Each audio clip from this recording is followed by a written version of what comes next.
Baik, bismillahirrahmanirrahim. Assalamualaikum warahmatullahi wabarakatuh. Salam sehat untuk semuanya.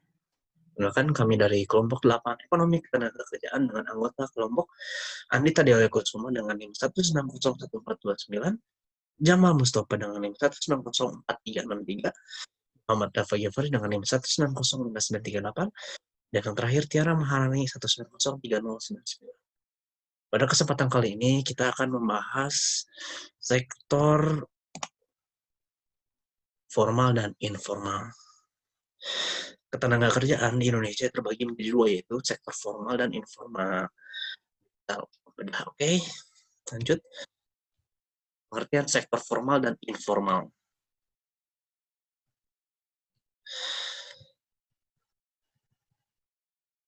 Sektor formal merupakan sektor yang berisikan tenaga kerja pada perusahaan sebagai tenaga kerja terlatih atau skilled worker. Tenaga kerja formal mendapatkan perlindungan hukum yang lebih kuat, kontrak kerja yang resmi, dan berada di dalam organisasi berbadan hukum. Hal itu diatur dalam Undang-Undang Ketenagakerjaan dan berbagai aturan lainnya. Tenaga kerja sektor formal juga sering disebut pekerja kerah putih atau white collar employee, yang merujuk pada jenis pekerjaan halus seperti manajer, direktur, staf kantor, analis, guru, dosen, dan lain-lain. Penyebutan ini dikarenakan mereka terbiasa mengenakan kemeja putih dengan terkancing rapih dan bekerja pada sebuah kantor dengan gaji bulanan. Lanjut, sektor informal. Sektor informal merupakan sektor yang berisikan tenaga kerja yang bertanggung jawab atas perorangan yang tidak berbadan hukum dan hanya berdasarkan atas kesepakatan. Sektor ini berada di luar pasar tenaga yang terorganisasi. Contoh dari tenaga kerja informal adalah penarik beca, pedagang kaki lima atau PKL, pekerja bangunan, tukang jahit, dan lain-lain. Tenaga kerja pada sektor formal juga bisa disebut dengan tenaga kerja yang pada bekerja segala jenis pekerjaan tanpa adanya perlindungan dari negara dan usahanya tersebut tidak dikenakan pajak. Sektor informal juga merupakan suatu pekerjaan yang umumnya padat karya, kurang memperoleh dukungan dan pengakuan dari pemerintah, juga kurang terorganisir dengan baik. Dikarenakan hal tersebut, maka pekerja informal ini rawan penindasan dan pemerasan oleh pemberi kerja atau employer. Karena mereka bekerja tanpa perjanjian kerja bersama atau lalu tanpa standar upah yang layak, dan umumnya tanpa adanya perlindungan jaminan sosial. Umumnya, pekerja informal juga berlatar belakang pendidikan rendah dan berupah rendah pula. Contohnya buruh tani yang dibayar berdasarkan kesepakatan umum daerah setempat, atau bahkan dibayar sesuka hati pemberi kerja. International Labour Organization atau ILO pada tahun 2019 menyebut tenaga kerja informal sebagai pekerja yang rentan. Dengan kata lain, mereka tidak mendapat hak dasar seperti tenaga kerja formal seperti jaminan kecelakaan kerja, jaminan kesehatan, jam kerja, dan tunjangan yang baik. Kerja informal juga sering disebut pekerja kerah biru atau blue collar employee, yang merujuk dengan pekerjaan kasar yang suka menggunakan seragam-seragam tertentu. Selanjutnya adalah ciri-ciri sektor formal. Ada beberapa ciri-ciri sektor formal itu. Yang pertama, pola kegiatannya teratur dengan baik dari segi waktu, modal, maupun penerimaannya. Jadi, sudah ditentukan gitu, 8 jam kerja, modal maupun penerimaannya juga tercatat dengan rapi dalam akuntansinya. Yang kedua, menerapkan peraturan atau ketentuan yang ditetapkan pemerintah atau dapat dikatakan berbadan hukum. Jadi perusahaan itu memiliki SOP yang berlaku, menetapkan peraturan di perusahaannya. Tiga, bahwa peralatan dan perlengkapan maupun omsetnya dapat dikatakan cukup besar dan mengeluarkan laporan tahunan. Seperti yang saya sudah bilang tadi, hal ini tercatat di akuntansi yang dengan baik dan benar. 4, menggunakan tempat usaha atau kantor yang relatif permanen. Jadi, memiliki kantor yang umumnya itu ya dimiliki oleh sendiri atau maupun sewa gitu ya.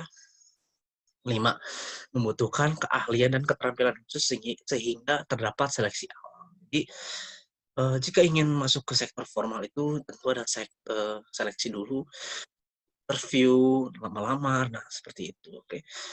Yang terakhir, umumnya jumlah pekerja cukup banyak dengan berbagai latar belakang, karena, perusahaan itu membutuhkan berbagai latar belakang untuk menunjang aktivitas perusahaannya, seperti membutuhkan auditor buat akuntansi, sales, nah seperti itu. Cukup dari saya, akan dilanjutkan oleh rekan saya. Assalamualaikum warahmatullahi wabarakatuh. Assalamualaikum warahmatullahi wabarakatuh. Perkenalkan, nama saya Tiara Maharani dengan NIM 1903099. Di sini saya akan sedikit menjelaskan mengenai konsep sektor informal dan ciri-ciri sektor informal.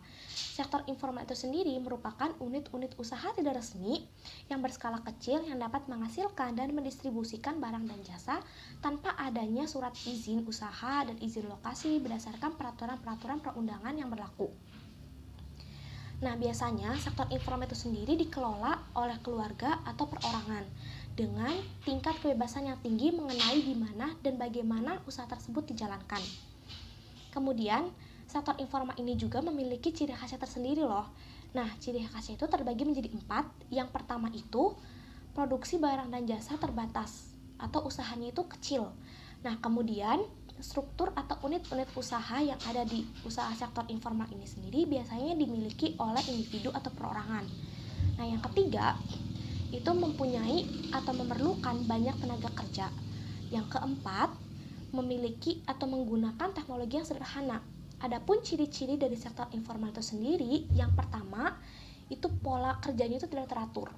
Yang kedua, jam kerjanya juga tidak teratur. Yang ketiga, tempat kerjanya juga tidak permanen.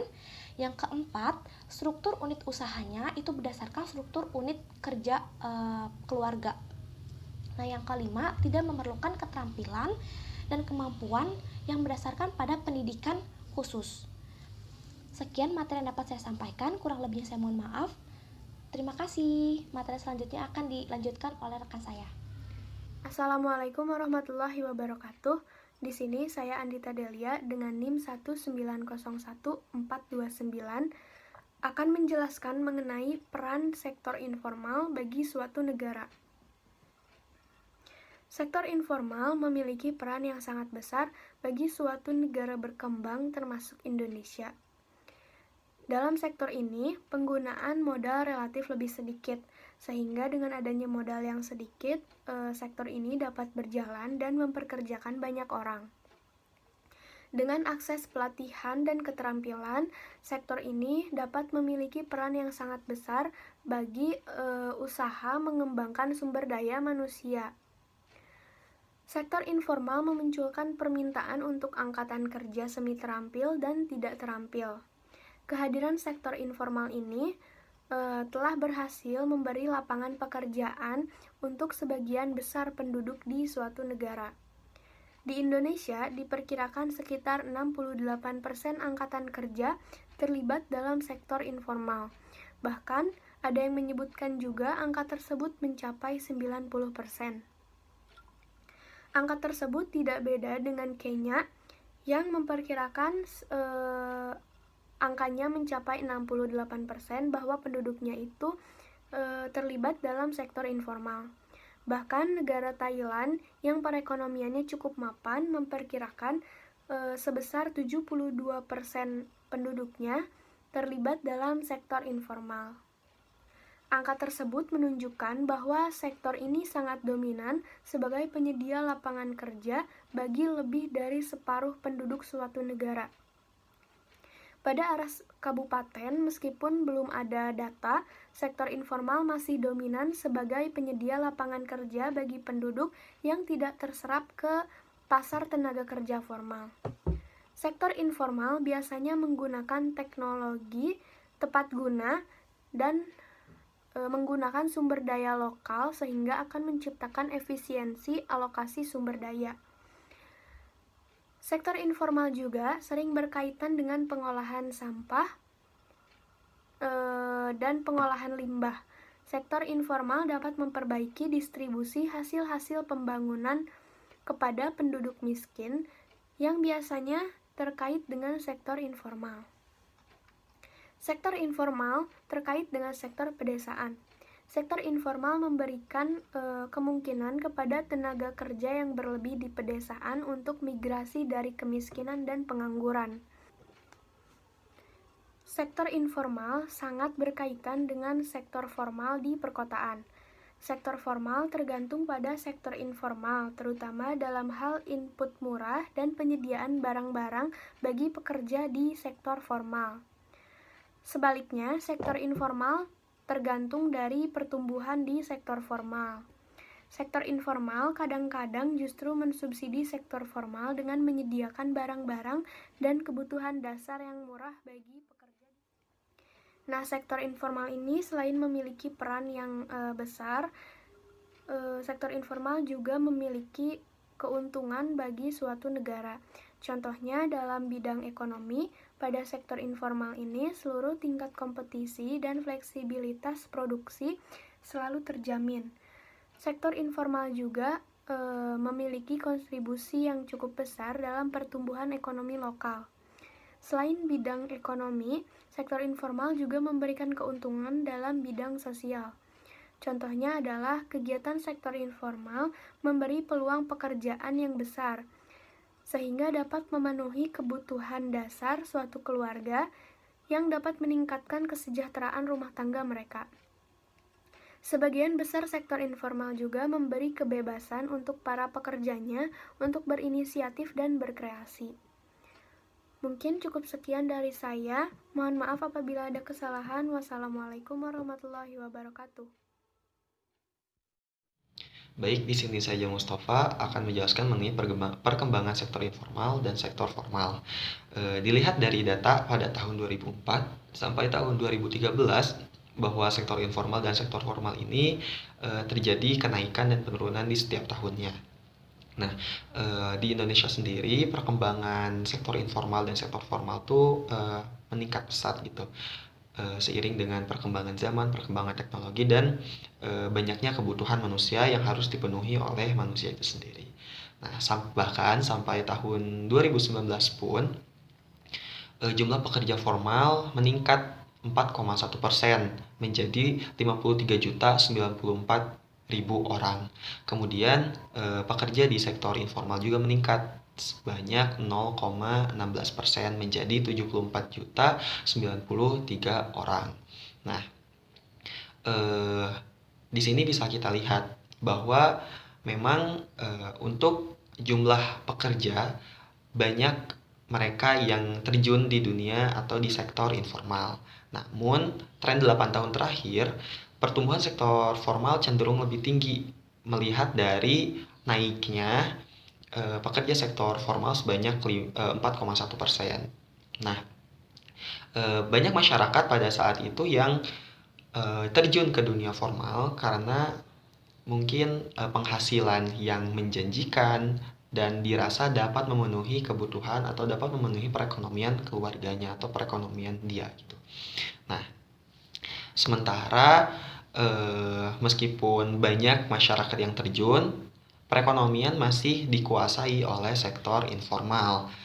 Banyak mereka yang masuk ke dunia atau sektor informal dengan mendirikan usaha-usaha sendiri, mungkin karena dapat dikelola secara mandiri tanpa ada beban atau tanpa ada pengaruh dari orang lain. Kemudian dari waktu bersifat fleksibel gitu, jadi bebas dengan keinginan sendiri, dan juga mungkin kekurangannya dari penghasilan yang tidak akan tetap gitu, tergantung dari apa yang mereka lakukan. Nah, seperti dari Badan Pusat Statistik yang menyatakan bahwa perkembangan sektor informal pada saat ini dapat dipandang dari dua sisi. Pertama, perkembangan ekonomi digital dan teknologi yang memacu tumbuhnya wira swasta secara online dan mandiri. Apalagi jika kita kaitkan di tahun sekarang yang terjadi pandemik, banyak masyarakat yang beralih menjadi wirausahawan. Mereka mendirikan usaha-usaha baru untuk memenuhi kebutuhan di masa pandemik. Nah, ini tuh yang menyebabkan sektor informal berkembang begitu pesat, apalagi di tahun sekarang gitu. Kemudian selain itu pertumbuhan sektor informal juga dipengaruhi dari karakteristik kaum milenial yang cenderung memilih jam kerja yang fleksibel. Mereka enggan untuk dibatasi gitu waktu bekerjanya. Jadi inginnya itu sebebas atau sefleksibel mereka seperti itu. Kemudian sisi lainnya, pertumbuhan pekerja informal juga disebabkan alternatif terakhir untuk sekadar mendapatkan pekerjaan. Jadi, mereka yang mencoba untuk mendaftar kerja di pekerjaan sektor formal seperti menjadi seorang karyawan atau pegawai swasta, pegawai negeri, dan lain sebagainya, mereka beralih dengan mendirikan usaha seperti warung kecil-kecilan, kemudian atau jasa jahit, jasa supir, dan lain sebagainya seperti itu. Kemudian selain itu pembangunan yang tidak merata juga menjadi faktor pendorong pertumbuhan sektor informal. Seperti yang kita ketahui bahwa lapangan pekerjaan di Indonesia itu tidak merata, tempat-tempat pekerjaan di Indonesia masih hanya banyak gitu yang terdapat di kota, sementara di pelosok-pelosok atau di desa-desa itu tidak terlalu banyak lapangan pekerjaannya. Kemudian juga pendidikan yang tidak merata membuat mereka memiliki pendidikan atau standar pendidikan yang rendah sehingga memaksa mereka untuk bekerja di sektor informal. Kemudian dari data berikutnya di sini dapat kita lihat bahwa sektor informal, yakni sektor pertanian, masih menguasai masyarakat di Indonesia, masih menguasai perekonomian Indonesia. Masih besarnya kontribusi tenaga kerja informal di sektor informal, khususnya sektor pertanian dalam pasar kerja Indonesia ini menunjukkan bahwa 32,2% tenaga kerja di Indonesia adalah tenaga kerja informal yang bekerja di sektor pertanian. Meskipun kontribusi dari sektor pertanian pun bagi perekonomian negara tidak begitu besar, hanya 15% dibandingkan dengan sektor jasa dari informal dan juga formal yang sangat tinggi gitu, sangat berpengaruh atau berkontribusi baik terhadap perekonomian negara sebanyak 42,8% atau 43%. Nah, di sektor informal sendiri ini masih dikuasai oleh pertanian dan perdagangan. Hal ini disebabkan karena pembangunan di Indonesia yang masih belum merata, kemudian banyaknya mereka yang memang lebih baik memanfaatkan apa yang telah ada gitu, apa yang telah mereka miliki dibandingkan harus terjun ke dunia perusahaan atau dunia industri. Nah, dari sini kita bisa lihat bahwa berbagai sektor, baik itu sektor formal dan sektor informal memang mengalami peningkatan. Namun di sini masih banyak atau masih didominasi oleh sektor informal di mana masyarakat lebih memilih untuk bekerja secara mandiri seperti menjadi petani, kemudian terjun di kehutanan, perkebunan, kemudian berwirausaha sendiri menjadi pedagang kecil-kecilan atau tidak membuka jasa